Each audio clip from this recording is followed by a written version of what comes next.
Okay. Welcome everyone. As we wait for people to trickle in from the waiting room, welcome to the North Carolina Council on Developmental Disabilities Self-Advocate Discussion Series. I am Chris Hendricks, for those of you who don't know me, the Policy Education Coordinator for the Council. On behalf of the Council, I want to first thank our wonderful guest speakers today, John D'Angelo and Laura Newell, for accepting our invitation to be here. So would you folks kindly give your fanciest wave or nod or nudge so the crowd knows who to focus on? Thank you, thank you. And next, I want to thank all of you for attending, for being here. So this discussion series, as a reminder, is a place for North Carolina's self-advocates to gather and engage with each other, to talk about things that affect our lives as people experiencing life with intellectual and developmental disabilities and other disabilities. And we want this time together to get to know each other and to get to know the council, where I and other individuals with IDD are leaders, colleagues, and valued for our input, because we are who we are. And people with disabilities should always be valued like that. And this discussion series will demonstrate why and how. So part of our mission at the North Carolina Council and Self-Advocate Discussion Series is to inspire, empower, and connect self-advocates. And so as such, I ask that all participants turn on their cameras today, because we are here to be seen. That's beautiful, dear. Daddy's on a meeting. My daughter really wants to be seen, of course, at this time. And we're here to be heard. We cannot make a collective impact without first having the courage to step into the light, as my daughter just bravely did, and express ourselves as individuals. Today's topic is all about collective effort. So we encourage all of you to share your thoughts and lived experiences around participation in group advocacy efforts. Whether you helped build the group or you chose to join an advocacy organization, be ready to tell your fellow advocates about your time with the group. What did you do? What did you learn? And where do you think organized advocacy should go from here? You represent the modern movement, the modern voice, and we want to hear those thoughts. Think about those things as we hear from some experienced self-advocates, leaders who know the impact of organized advocacy firsthand. Now, with that said, we must acknowledge with great sadness the passing of our friend and colleague, Judy Heumann, disability advocate, activist, and leader. Judy passed away on March 4th following a brief illness. Judy was incredibly well known as the top leader in the disability community and was instrumental in the passing of the Americans with Disabilities Act. It's only fitting that we hear from Judy herself as we say goodbye and honor her memory. And with that, we're going to share a little video that shows just how amazing her life shined throughout this community. Judy Heumann, who has been called the mother of the disability rights movement, has died at the age of 75. President Biden, in a statement noting her passing, called her a, quote, trailblazer, a rolling warrior for disability rights in America. Heumann, who lost her ability to walk at age 2 after contracting polio, lobbied for legislation that led to the passage of the landmark Americans with Disabilities Act. Tonight, we hear her in her own words as we revisit her brief but spectacular take on the disability rights movement. When I was 5 years old in Brooklyn, New York, on East 38th Street, my mother did what every other parent did when their kid was 5. She took me to school to register me.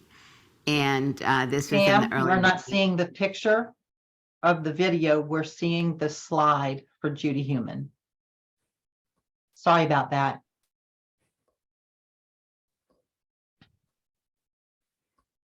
Thank you. My apologies, folks. Let's go back and try this again. No worries. These events aren't nearly as fun without a technical Called the difficulty or mother two. of the disability rights movement, has died at the age of 75. President Biden, in a statement noting her passing, called her a, quote, trailblazer, a rolling warrior for disability rights in America.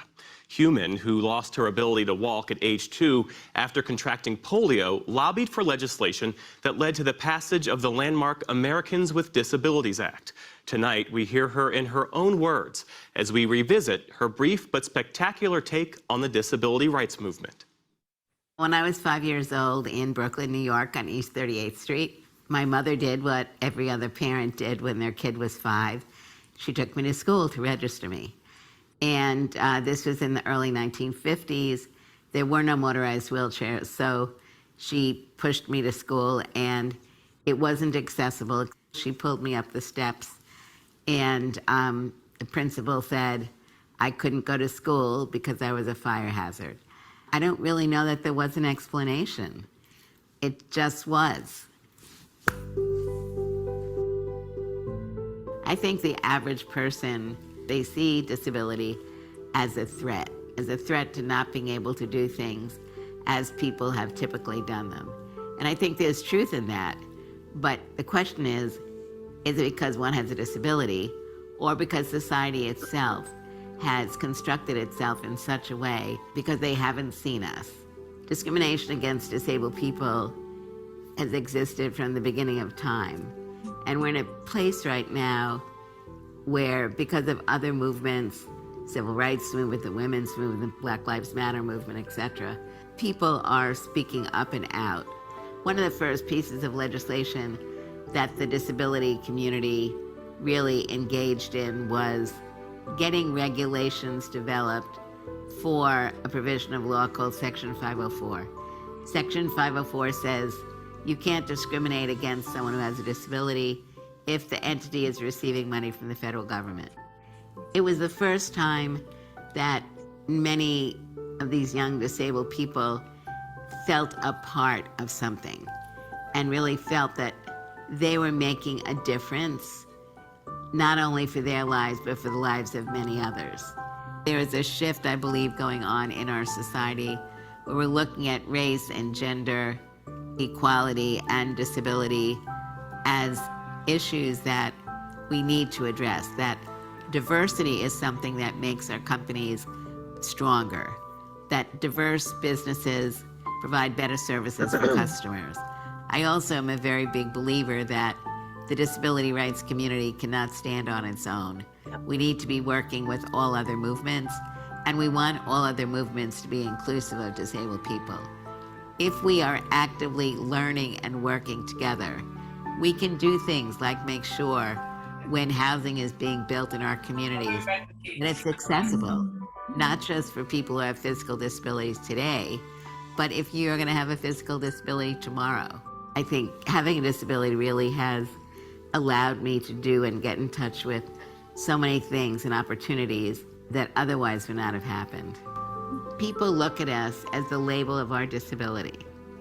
And it is a part of who we are, but it is not who we are. My name is Judy Human, and this is my brief but spectacular take on the disability rights movement. Hers was a life that made a difference. Absolutely. She will be missed. Semantic She infiltration is the art of forcing your She will indeed be missed. How fitting, however tragic, that Judy would leave us on March 4th, if only to remind us of the hope that will forever linger in her absence, forever pushing us forward to continue this journey together. Judy, as you heard in the video, was considered the mother of disability rights by many. Let us, in silence, take a moment to share in the reflection of her legacy.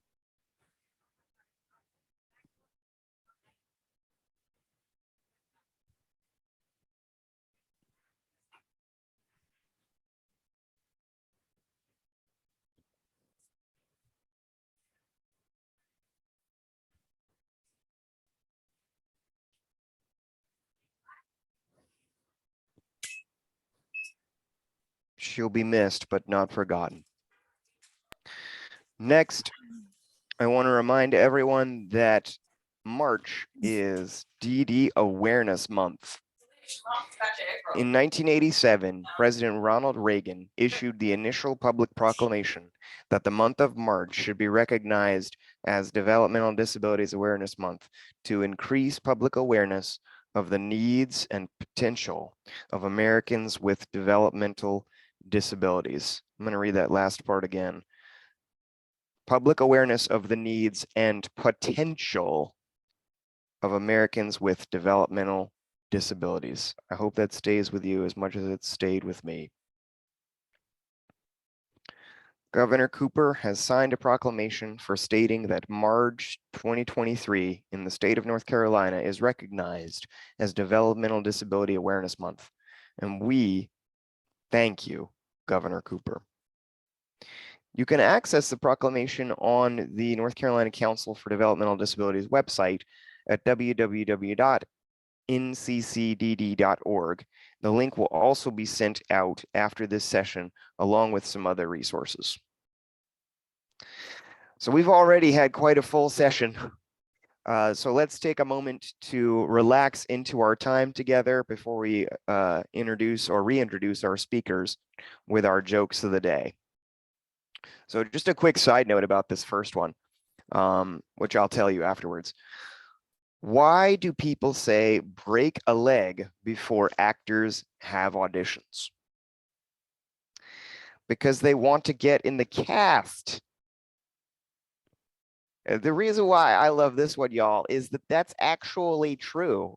Not only is it a joke, but that's actually where the expression comes from. I thought that was really cool. Okay. Next, how'd the Scarecrow win a prize? Of course, because he was outstanding in his field. But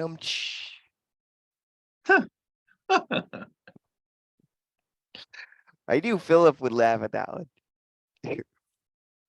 Now it is time to introduce our topic for discussion today. So last month's topic was relationships, and we'll get more into relationships in May. But today we're going to build on our understanding of relationships to amplify our voices around the needs of our self-advocate communities. We're going to focus today on the collective power of organized advocacy. We've got a jam-packed discussion plan for today. We're going to look at organized advocacy past, present, and future, starting with some key moments from the disability rights movement, as you heard from the Judy Heumann video, working our way to current events, and eventually asking about what the future of organized advocacy looks like or should look like for the IDD community. We're going to hear from experienced leaders of disability policy and organized advocacy who will describe what their experiences with organized advocacy look like. And as you listen to our guest speakers and look at today's content, think about your own idea around what disability advocacy means to you. Think about events that you have participated in. Think about events that you've organized, because as always, this event is about you. And we're going to ask you to participate in the end to the best of your ability. So let's try to embody the nothing about us without us phrase, as organized advocacy engagement is the place that this statement originated in the United States. Begin to imagine what it really means to be stronger together. We'll begin with a few short videos that offer guidance around organized advocacy today, and then we'll introduce our guest speakers and do a deep dive into our topic. Please cue up the first video.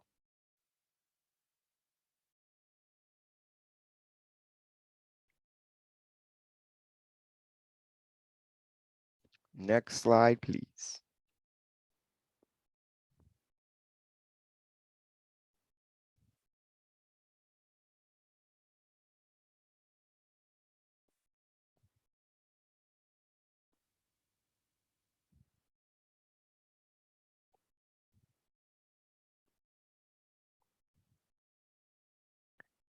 Philip, I'm just now seeing what you put in the chat. I will bring on more Wizard of Oz jokes in future events.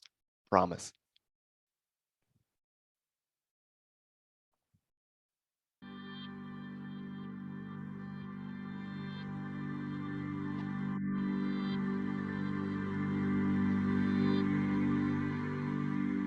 At our organisation we use a rights-based approach for advocacy, and I think it is important that it differs from case management, and advocacy is often for a one-off issue in a person's life, but it can take a while. I mean, it can be short-term, medium or long-term. However, case management is the more practical things in a person's life, and we don't do that. I mean, we would refer on if appropriate, but advocacy is about issues based and to do with the person's disability or issue that they have. Be aware of really teaching the skills of self-advocacy. I mean, my role is that as well, is not just to advocate clearly for the client, but to also teach them, you know, give them confidence in self-advocating for themselves as well.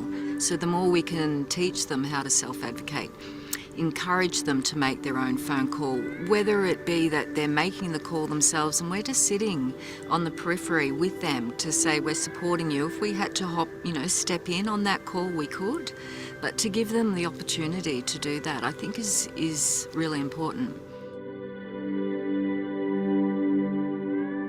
Often we think of systemic advocacy as being high level work, but it doesn't need to be. So I'm on a committee in a rural shire that has recently developed a access and disability inclusion plan, and I went into a small town recently to see that they've upgraded their footpaths so that now all the steps into shops have now been removed. So I think one of our roles as well is to make sure that we are educating in the community as well. So quite often I'll go to different disability groups within my area and I will teach them those self-advocacy things, or at least make sure that they're aware to who to go to, who do you speak to if you have this issue, and make sure they're aware that we're even in their community, because quite often I think disability advocacy can actually be forgotten and people aren't sure that we're even there. BetterHelp gives you access to over. So I'll just, before we jump to the next video, I'll just quickly say that there's so much to get from that video about the power of being a self-advocate. But my take on it is that above all, we are teachers. We are sharing ourselves with a community who long to learn about us. And I think that if we can come at it from that perspective, we're only gonna grow in size and impact. And that's just my take on things. And with that, we've got another video to share whenever technology allows it.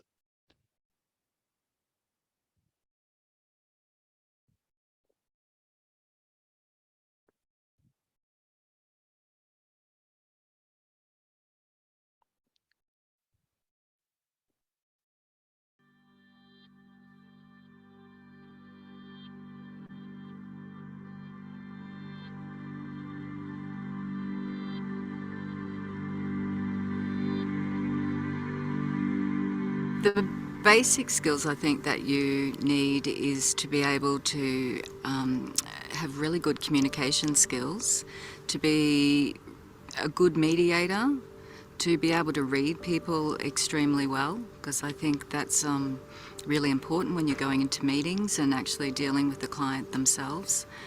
To be able to know when to, I guess, go in slow with them and when to go in a little bit hard. So trying to find a really fine balance. You've got to have strong empathy. You've got to have, I guess, a really good position on social justice. Someone that got a good understanding of human rights, that is person-centered, and that are willing to think outside the square when it comes to helping people to resolve their advocacy issues. And also being able to having a good team around you. A good advocate needs to respect the person that they're working with, And again, it's working with, not for, the actual person. So they're assisting them to achieve the results that they're looking for. Each client is obviously very different. Cases can be similar, but it's about building that jigsaw puzzle. So you know, with the jigsaw, you build your framework first, and then you put all the bits in. The way we operate is, it's totally client directed. And so if you're not listening to what your client has to say, then you're not receiving direction. It's very easy for us at times, advocates, to not take over, but certainly we might have our own personal beliefs on a situation. So it is important that you make sure it stays within the client and that you're constantly referring to them. Is this the action that you would like to take? Preparation, I think, is really important in advocacy. There's a lot of paperwork involved at times, and you've got to be able to think really quick on your feet. I mean, listening is just such an important skill, and to give people the time to tell their story, that might take a while, but certainly things come out that, that are important to their case and to their issue. I mean, it is important to do almost some practice sessions with clients if need be, and to talk to them about what might happen in the meeting. I think it's also good to be armed with lots of information and to provide that to the individual. Sometimes you can take a break in the meeting. If you're having a meeting on behalf of a client and you're standing alongside them, you can say, look, could we have a 5-10 minute break now, and you can go and discuss strategy and talk to them about what's happening. And it's very important to take notes on behalf of the individual client so that they can then see the results of the meeting later.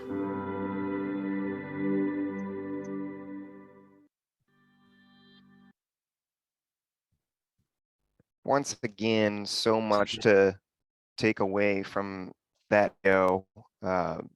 For me personally, I loved working with, not for, and I loved the focus on person-centered advocacy. And now that we have taken a look at some great videos that go over the basics, it's time that I introduce our experts, starting with our first guest speaker, Jonathan D'Angelo. John graduated from Eastern Carolina University with a master's degree in international security studies and a bachelor's degree in political science, which means John is awesome and you don't want to mess with him, but he's very, very smart. He spent time in Washington, D.C. working with a national security contractor and currently works in employee benefits. Pam, we can hear the video. At first, I thought I had to know every law, every piece of legislation at the beginning. Sorry to interrupt, Chris. No worries. Quite fearful at the beginning. How was I going to? I wasn't a lawyer. I didn't. It's weird. Skills. I can see the PowerPoint, but I can hear the video. But I think that comes with time. The more cases. Don't worry, guys. The more technology challenges we have, the better the overall event, I always say. Is it gone?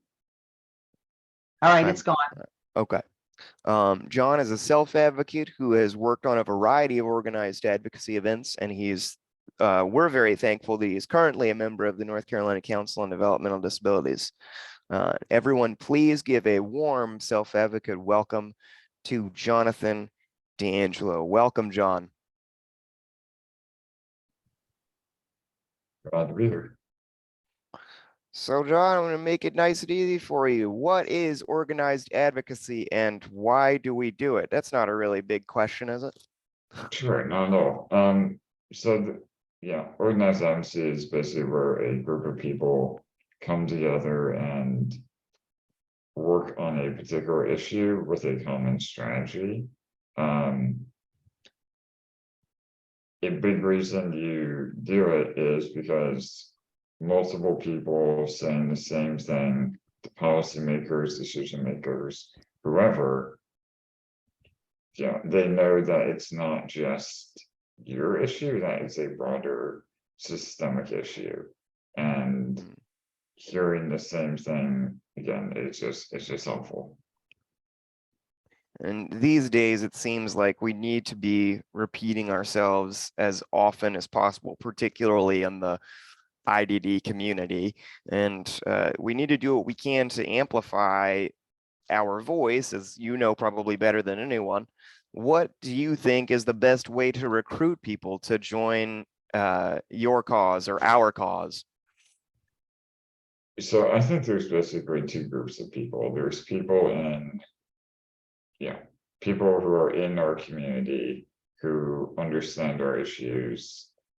And then there's people who are outside, think about people in your community, your neighbor, your family, friends, people in your church, people who care about you and may be willing to get involved. In terms of recruiting them, I think it's particularly for the people who are not centered in your particular disability community. Give them a task and ask.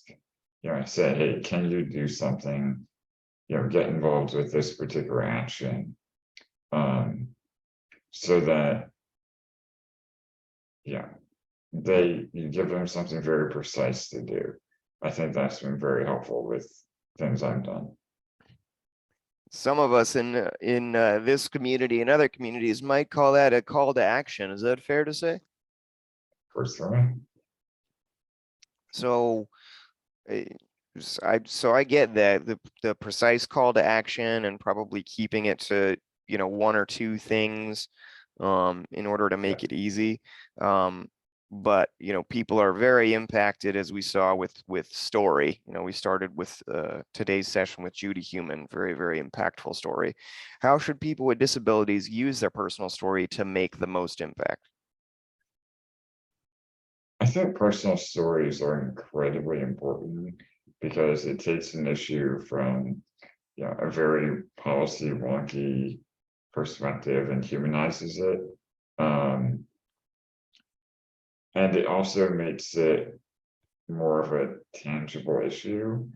For example, when we talk about, there's a waiting list for home and community-based services, well, what does that mean on the ground? And how does that impact people? And, the more humanizing you can make that, the better, I think. I couldn't agree more. I have a variety of stories myself, as to all of us in this room. I think oftentimes that we can overcomplicate advocacy and even organized advocacy. And you have a pretty extraordinary, in my opinion, organized advocacy story, because you got something done that was pretty incredible. And I would love it if you would take your last couple minutes with us here and share what that was all about. Sure. So my disability is spinal muscular atrophy. It has the horrible,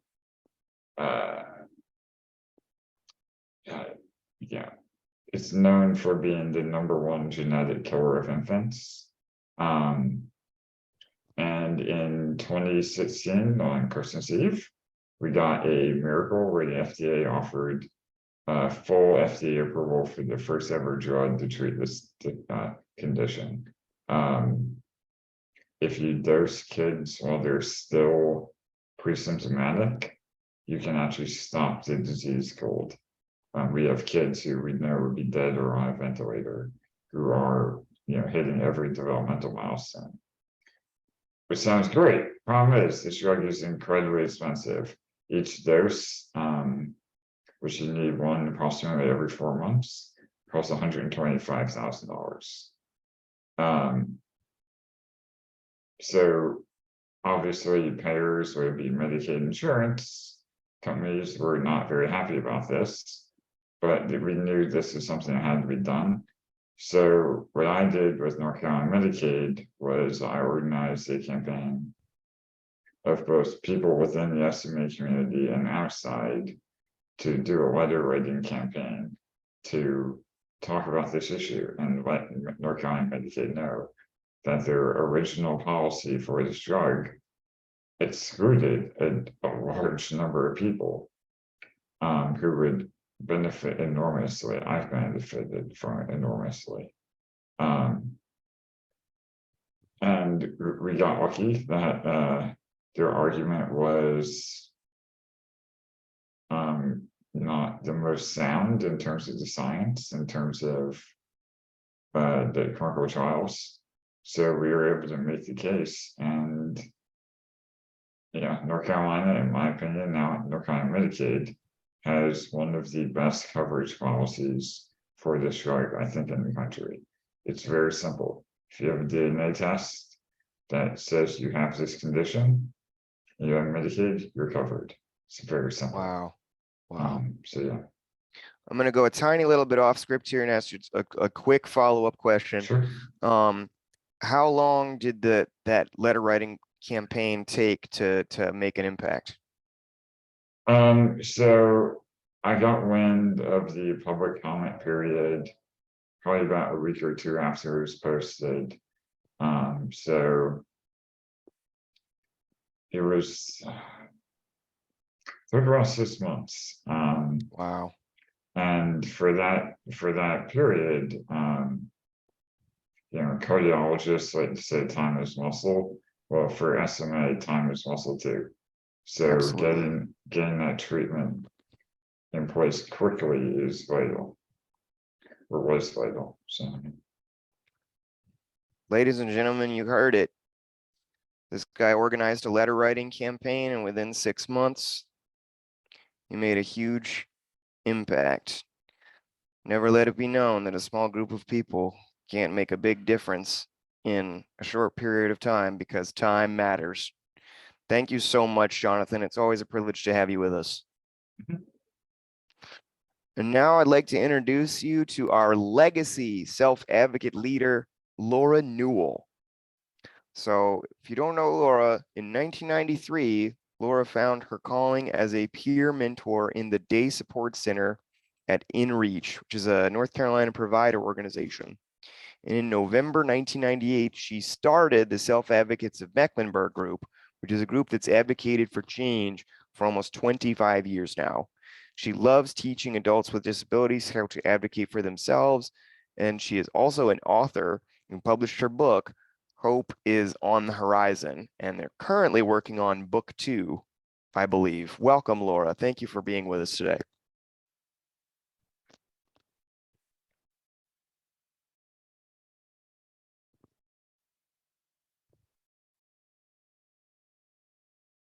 Hi, Laura. This is Pam over here. Let's see if we can't work to get you unmuted so that we can hear you. All right, I'm sorry. There was great. a slight little mistake with the wording of what you said. So I just wanted to, I have been working for InReach for 30 years in April. Unfortunately, I have not been a peer mentor for that long. I've been a peer mentor for only 5 or 6 years. So I just wanted to let you know, unfortunately, they didn't have peer mentors back then. I started off working as a receptionist at InReach. So, so anyway, I have been, but I did start the Self Advocate group and close to 25 years ago. And wow. Yeah. Tell us more about the self-advocate group of MEC. And by the way, thank you for that correction. I appreciate that. I'm sorry. No, that's okay. I just noticed that and I was like, freaking out, like, no, that's not right. So anyway, yeah, we just got our new brochures today. So for our self-advocate group, and you can check it out on our website, which is Sam Mecklenburg Weebly .com. And so our mission statement is: we are a community of people with intellectual developmental disabilities, united by our personal experience that promotes education, self-determination, social engagement, while advocating for our rights and the rights of others. We also do community projects. Last month, we collected food for homeless, for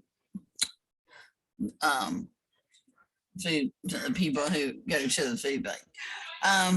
Vision statement: we envision that people with intellectual developmental disabilities, parents, support persons in the community will achieve empowerment, awareness, and understanding.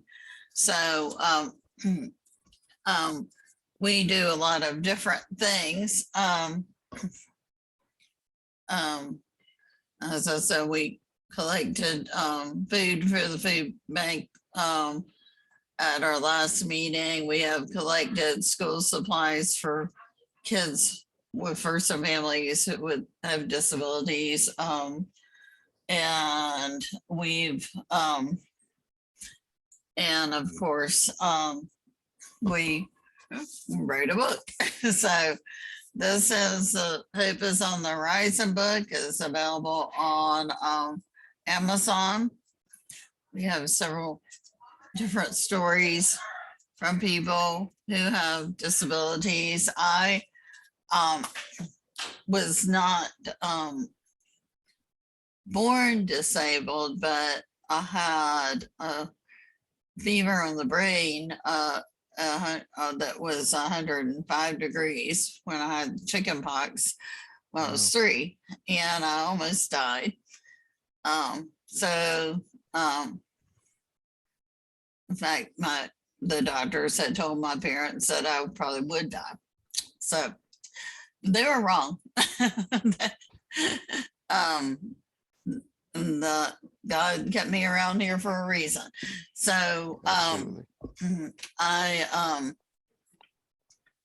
but I had some issues with my small motor skills and large motor skills. So I'm not very athletic, and but I've been able to do things that they, didn't think I could do. Like, I had trouble holding a pencil correctly, but I had trouble tying my shoes, like learning how to tie a bow. My shoes, I walked around with knots in my shoes a lot when I was younger. I learned how to sew by hand, which is quite a challenge. But the only thing I haven't been able to do is learn to drive because of problems with my peripheral vision. So that's been a problem. Transportation is always an issue. Well, Laura, I don't mean to interrupt, but in spite of all those the challenges that you face, you've done so much work over the past 25 plus years. And I think I've always been, well, I didn't get diagnosed until I was already out of school with a disability, which kind of explained a lot because I had some issues with school, and maybe if I had known, I could have gotten some kind of a tutor or something. But yeah, I mean, I went to a community college, Central Piedmont Community College, because I didn't have to have a SAT. My parents didn't think I would do well with taking the college exam. And they didn't really prepare financially to send me to college. They sent my 3 older sisters to college, but it was kind of like, well, if you want to go, you'll have to pay for it. And I figured out how to pay for it. Wow. And I went. I got a early childhood development certificate, and then I went back and took some secretarial classes and took some creative writing classes. So, you know, I always say it's you never quit learning, and I Absolutely. know people who didn't really learn much when they were in school. I guess they were in special ed school, and I don't have experience with that.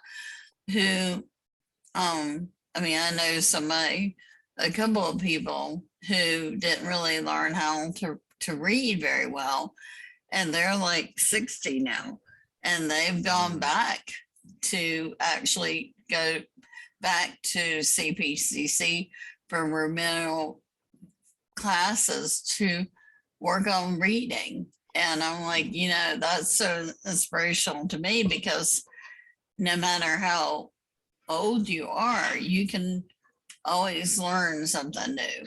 Absolutely. And, you know, I'm listening to all the things that you've overcome. And in spite of all that, you did you know, you helped people get registered to vote. You did a force gauge project using a tool to measure the heaviness of doors for persons with disabilities. You did a menu project.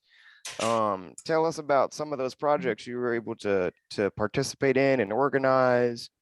That's incredible work. Yeah, with the menu project, we went to several different restaurants. I got, you know, other people from the Sub-Advocate group involved, and told them, you know, I'll give you a gift card if you do this thing for me. But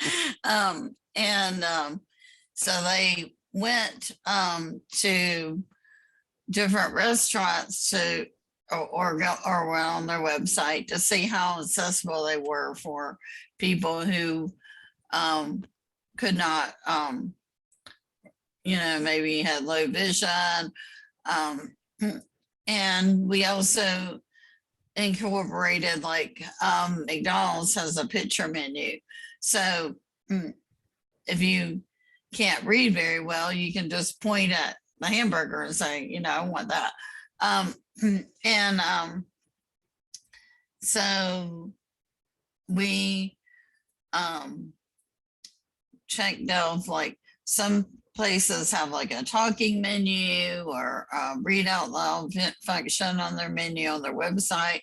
And so, you know, that's all very helpful. Or if they have big letters in their menu, that's helpful too, to be able to read, because otherwise you go into a restaurant and you're asking the waiter, you know, what's on the menu. They may tell you, you know, a few things. They may say, well, we got a hamburger, we got, you know, grilled cheese sandwich or whatever, and they'll like, well, I'll order one of those things. And then you hear the person next to you talking about their yummy chicken that they got. Well, I didn't know y'all had chicken on the menu. I would have got that. So, you know, it's kind of like the waiter doesn't have time to read the whole menu to you.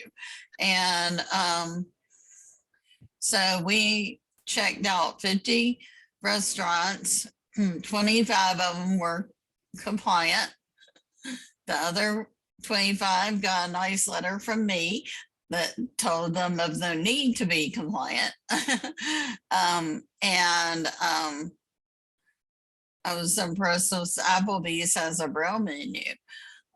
So does McDonald's. And but so we did that a few years ago, and then COVID happened, and that just kind of messed things up a little, because then you go into a restaurant and they tell you to look up things on their menu on QR code. I have no idea.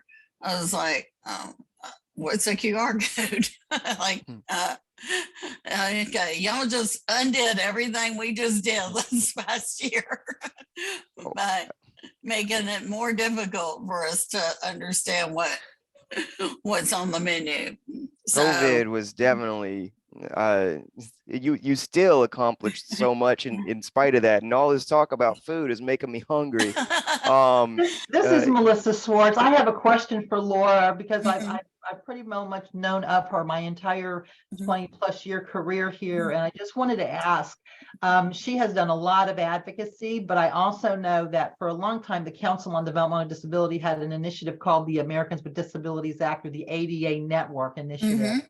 And Yes. Laura was a part of one of the premier leaders who not only led her group, but she also was used as an example, and her group was used as an example for helping other groups get on board and to be considered for funding and support through the council's ADA initiative.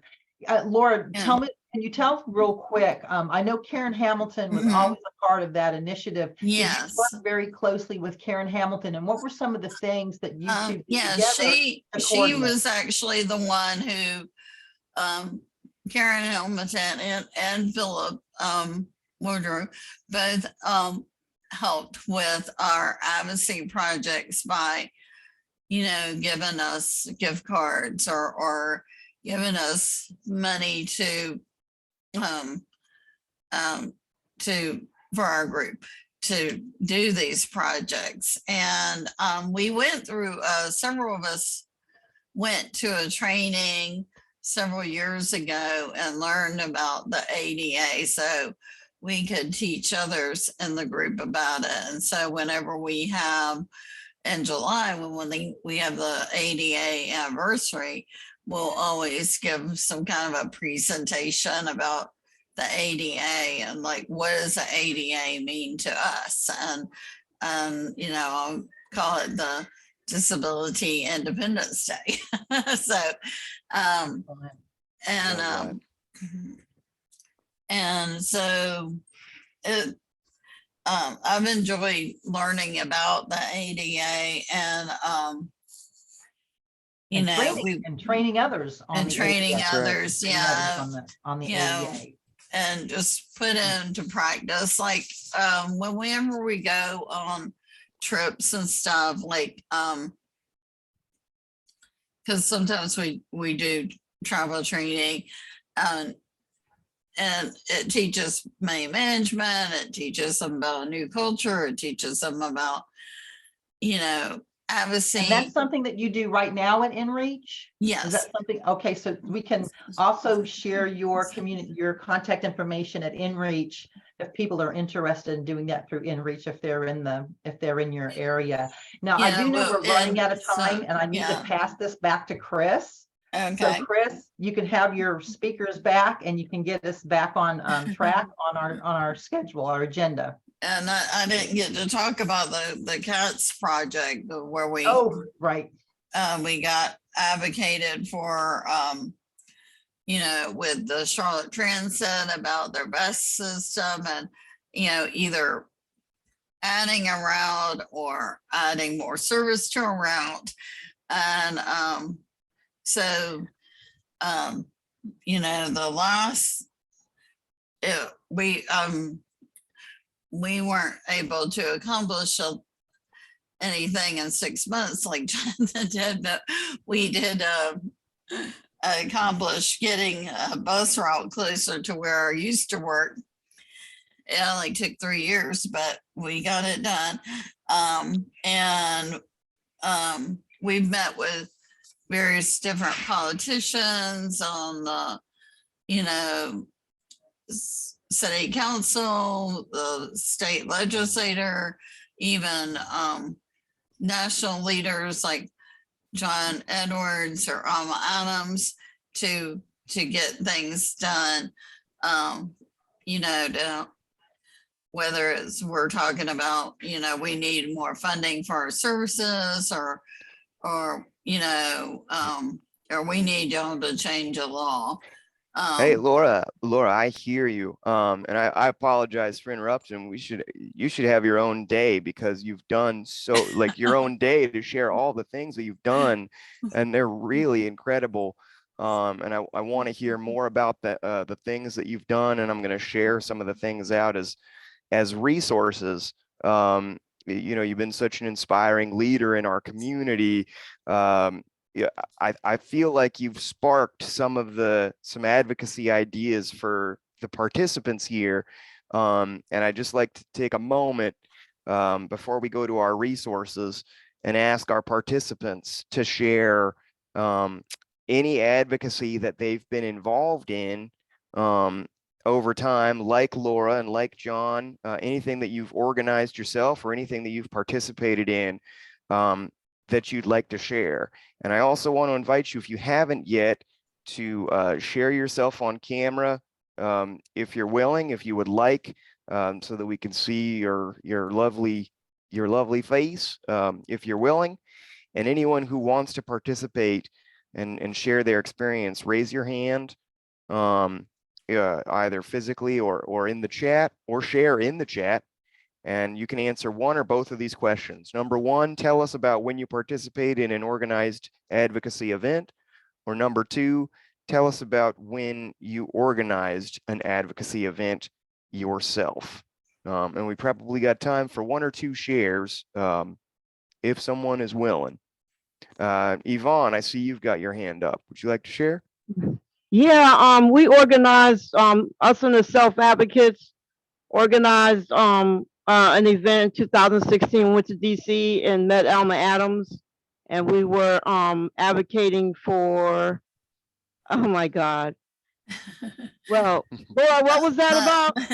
well, we advocated for several different things. So we gave them a petition against to do away with the SSA marriage penalty, but unfortunately that's still a thing. We're still working on that.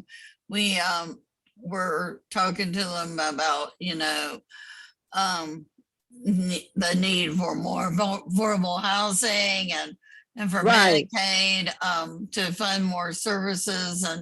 And so we talked to her about several different things. Okay. So I remember, yeah, because we went to the Capitol and we were all standing there. We took pictures with her and we did advocate for that. And then I met her at the St. Patrick's Day parade a few years later, but she didn't seem to remember us as a group particularly. I guess she's very busy.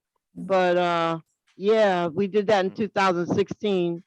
So hopefully we could do that again soon, you know, maybe go back and do it again maybe in the near future. Absolutely, Yvonne and Laura. Thank you so much for that share. As a self-advocate who has a partner, that kind of advocacy really means a lot. And we also advocated for other things in the Charlotte area, like the door weight stop things, where you measure the door weight and stuff like that in the menus. See if they have braille or big print or pictures. So much. Yeah, I'm taking notes. Yvonne went to her ADA training too. Right, the one in 2019 in Burlington. Right, right. That was pretty cool. Yeah. Yeah. That's excellent. Chris, you have a raised hand from Brianna Thompson. Brianna, I thought you might share today. Jump on in. What would you like to share with us? Hi, I'm Brianna Thompson, for those who don't know.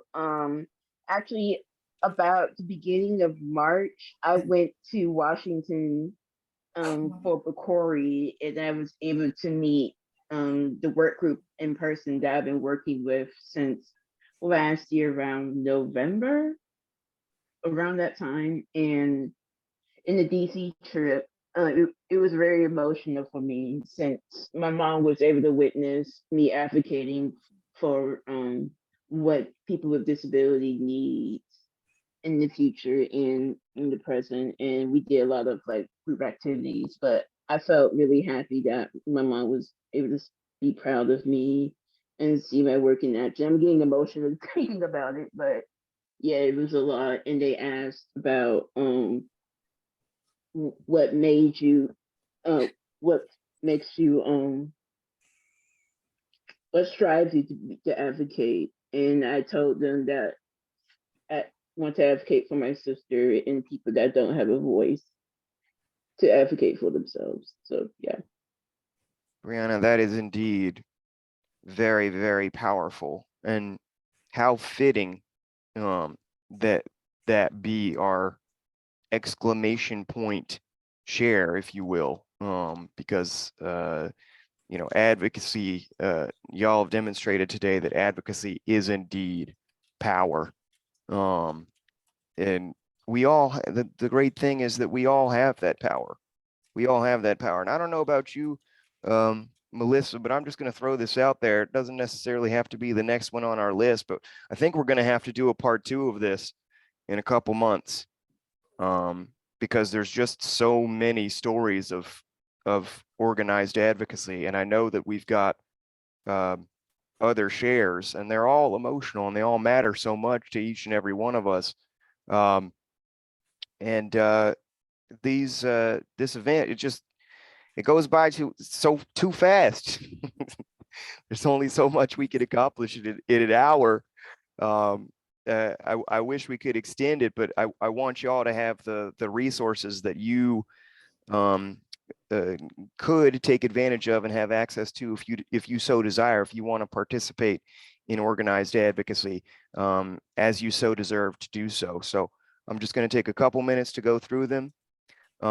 So for organizations and group organizing advocacy, we've got our Ability Leadership Program of North Carolina. We've had some graduates from that program speak and share their really positive experiences.